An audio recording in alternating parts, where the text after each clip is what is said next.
Bismillahirrahmanirrahim. Assalamualaikum warahmatullahi wabarakatuh. Waalaikumsalam warahmatullahi wabarakatuh. Selamat pagi semuanya. Sebelum itu, Ibu minta salah satu dari kalian untuk memimpin doa sebelum mulai pelajaran. Teman-teman. Hari ini ada yang hadir tak? Ada Nita. Iya Bu Nadia. Gusti. Iya. Ada yang lainnya Ibu absen dulu ya. Iya. Fendi. Hadir Bu. Ada Sofiana. Hadir. Berkaitan dengan materi hari ini, Ibu ingin bertanya pada kalian, siapa di sini yang suka bercerita? Iya. Cinta. Rasma Bu.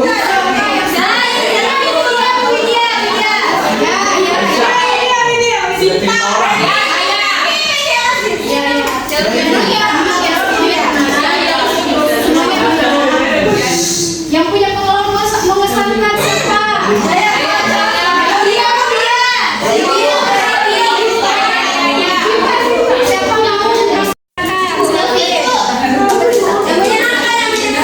yang mau Bercerita hari ini saya senang. Kenapa? Karena bertemu dengan teman-teman. Sudah saja. Sudah. Ada lagi nggak? Ada lagi nggak? Ayo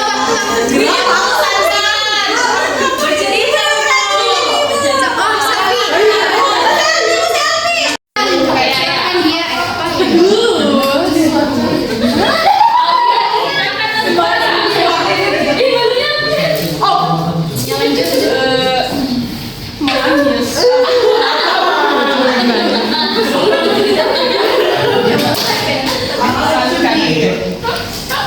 Dulu aku nggak punya teman. Tapi sekali aku kuliah, aku mendapatkan teman yang sangat baik.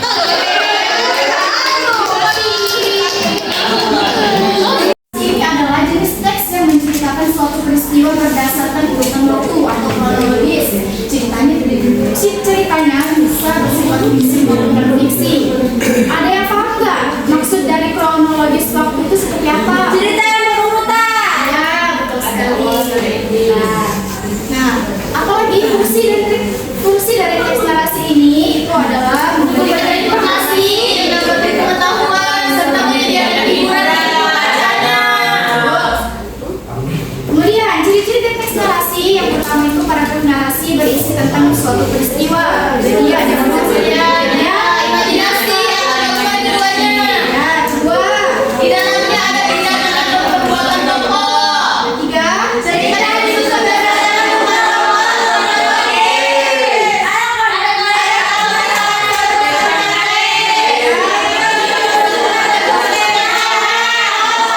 ada unsur teks narasi. Yang pertama ada tema, kedua, kemudian alur,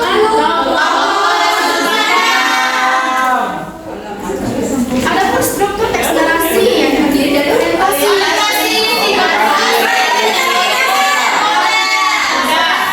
Ya, jadi orientasi itu adalah pembukaan ya. Kedua adalah komplikasi. Apa itu komplikasi? Ya betul, komplik. Kemudian setelah ada solusi, setelah adanya konflik ada solusi. Ya, pesan. Ya pesan. Kasih contoh nggak bisa? Contoh pesan apa? Narasi yang berisi tentang informasi secara jelas tentang sebuah peristiwa kejadian, misalnya biografi tokoh, laporan perjalanan, sejarah. Kemudian tes narasi artistik, yaitu untuk memberikan pengalaman estetis kepada pembacanya, yaitu novel, Legenda. teks narasi sugestif itu adalah jenis narasi yang menyampaikan cerita dengan maksud tersirat. Jadi maksudnya itu tersirat ya, pesan tersembunyi untuk pembaca atau pendengarnya bisa mengambil pelajaran dari cerita tersebut. Oke. Ada salah satu contoh dari teks narasi. Oke. Dengarkan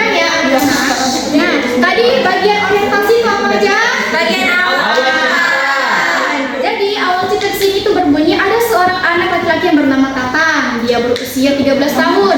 Di suatu sore yang tenang, dia sedang mengulang-ulang materi sebelum dia menghadapi ujian besok pagi. Nah, jadi dia ini rajin belajar. Dia belajar sampai larut malam. Kemudian bagian kedua apa lagi tadi?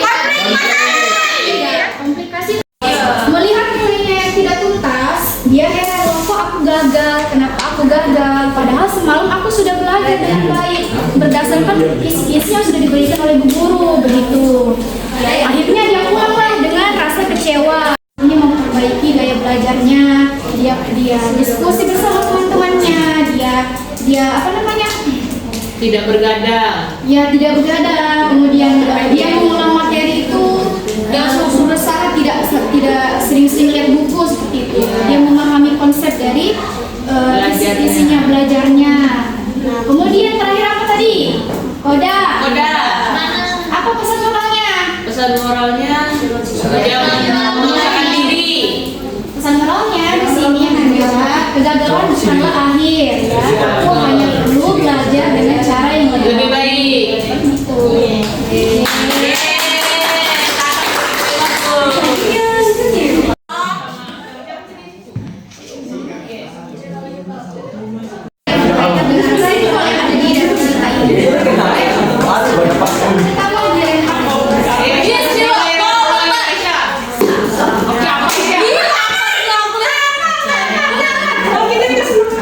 Nasi kebuli.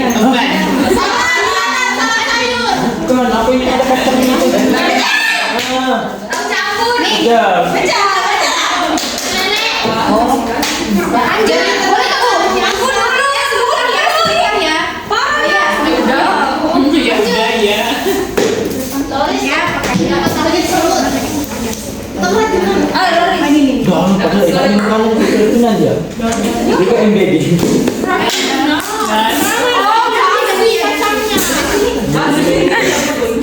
Diulang, Pak. Sama. Hewan. Sesuai lah binatang. Jadi kalian sudah apa masing-masing kelompok sudah mendapatkan potongan gambar. Di situ tugas kalian adalah kalian harus menuliskan narasi singkat yang berkaitan dengan potongan gambar yang ada yang sudah kalian dapat. Selesai.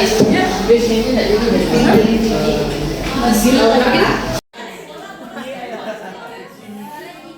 Mana gambarnya? Mana gambarnya? Lihat. Ya.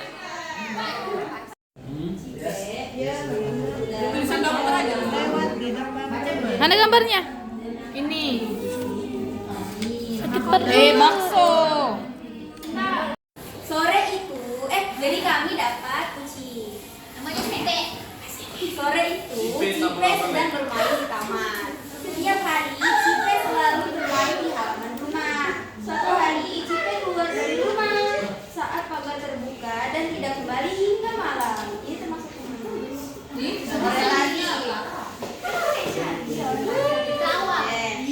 Lalu, Widya sangat panik dan berkeliling mencari kemana-mana. Akhirnya Widya menemukan Cipe bersembunyi di balik mobil. Oke, lagi di sini ada orang. Sahabat maju dulu kami.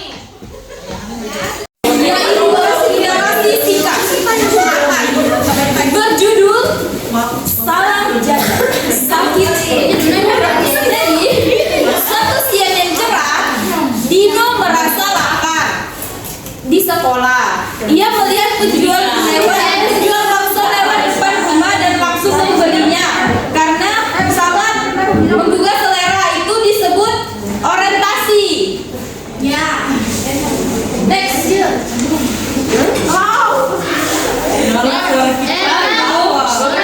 Kemudian Ibu, caranya dikondisikan lebih bawah. Lalu beberapa jam kemudian perut Dina terasa mules. Ia bolak-balik ke kamar mandi dan mengeluh kesakitan. Ibunya curiga mungkin bakso yang dimakan oleh Dina tadi kurang bersih atau sudah tidak higienis. Itu masuk ke bagian komplikasi. Ya, jadi sudah ada sekolah itu. Ibunya segera.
sebelum kita